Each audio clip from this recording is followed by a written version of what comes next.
What's up, y'all? How y'all doing today? My name is Joe Saul Lee. This is my first time doing this, uploading thing on YouTube. I see everybody else do and put some crap on it, but I want to put something that's some substance on it.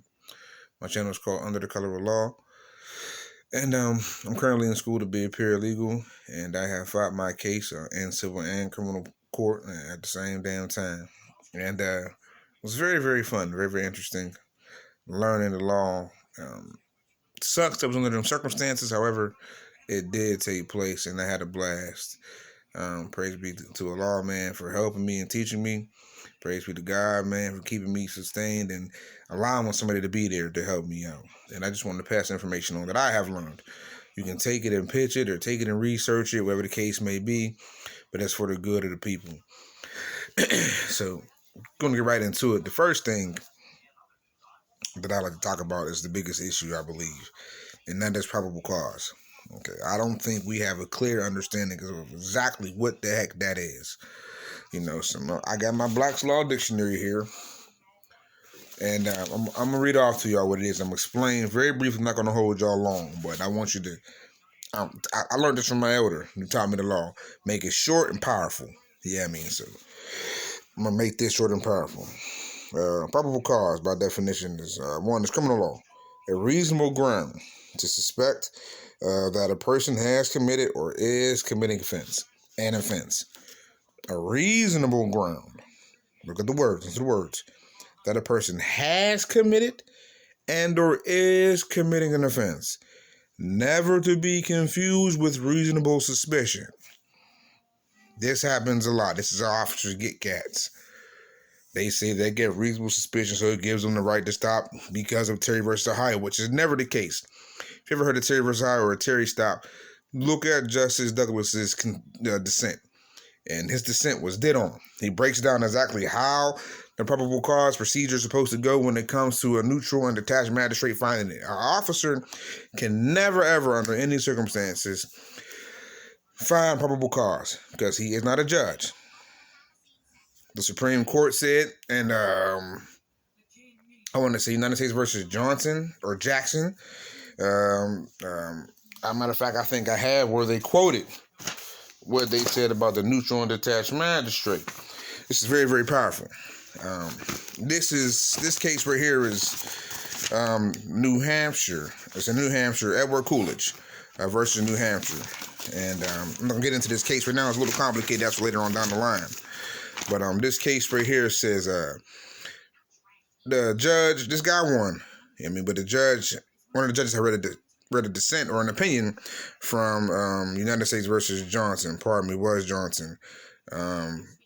Justice Jackson was the one that made the opinion. And he said this, and I quote, "The point of the Fourth Amendment, which often is not grasped by zealous officers, is not that it denies law enforcement the support of the usual inferences and reasonable men draw from evidence, right? Its protection consists in requiring that those inferences be drawn by a neutral and detached magistrate instead of being judged by the officer engaged in the often competitive enterprise of ferreting out crime." I love that quote. Neutral and detached, because a judge is not always in the mix like the officers. Therefore, their vision of the law is not blurred. They went to school for that specifically. They have a duty to do. And a lot of times they don't. But that probable cause standard is never to be broken. Probable cause, the Fourth Amendment says, you have the right to be secure in your persons, houses, papers, and effects against unreasonable searches and seizures, and no warrant shall issue but upon probable cause, supported by oath and affirmation. Okay, so the officer takes the oath that this is true, whatever the case is, like it says on the back of the affidavit. And then the judge, after he reads the officer's reasonable suspicion in the body of the affidavit, when he writes that inside the affidavit, that's called reasonable suspicion. He has reasonable suspicion and or belief that this person at this time is committing this crime and or at that time was committing that crime. Like, he's seen the person do it, and then he arrested him, and or they gather enough information to go ahead and put into the body of the affidavit, and or on the face of it, like they would say, put on the face affidavit, submit it to a judge, and the judge gives them a warrant. You know, that's how that goes. There are many different types of arrest and seizures, many different ones. When you get shot, that's an arrest. Whenever they tase you, that's an arrest. Or a seizure. Arrest is an enforceable seizure by definition. Whenever you get hit with a club, or even if they put their hand on their gun in some cases, that is a seizure, that is an arrest, because they have that uniform on. That uniform is, the judges would say, is, you know, it's very kind of oppressive to the people, you know. I kind of don't want to use that word because I'm big on the law. Yeah, I mean, so oppressive wasn't necessarily a good word, but it's can be intimidating, should I say. However, the officers know this and they use this to their advantage. Horrible, but very clever.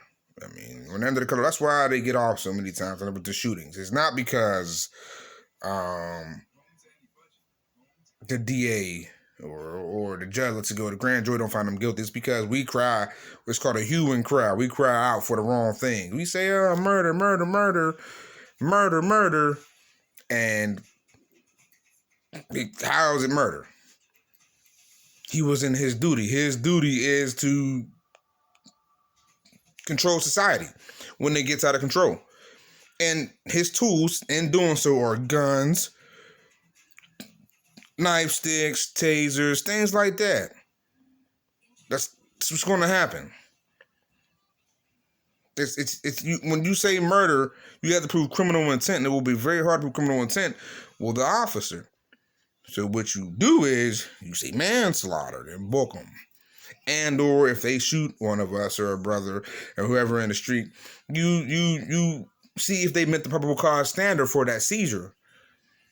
If they didn't meet the standard, then you can go ahead and sue them for false arrest and then charge them for false imprisonment or something like that. And then they get knocked off for that. Then you go up under and do, you know, homicide or something like that. And then that's when you can prove criminal intent. Because he knows the proper procedure he's supposed to take before he seizes anybody. You know?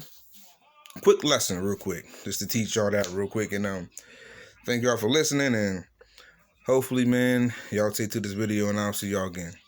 Peace.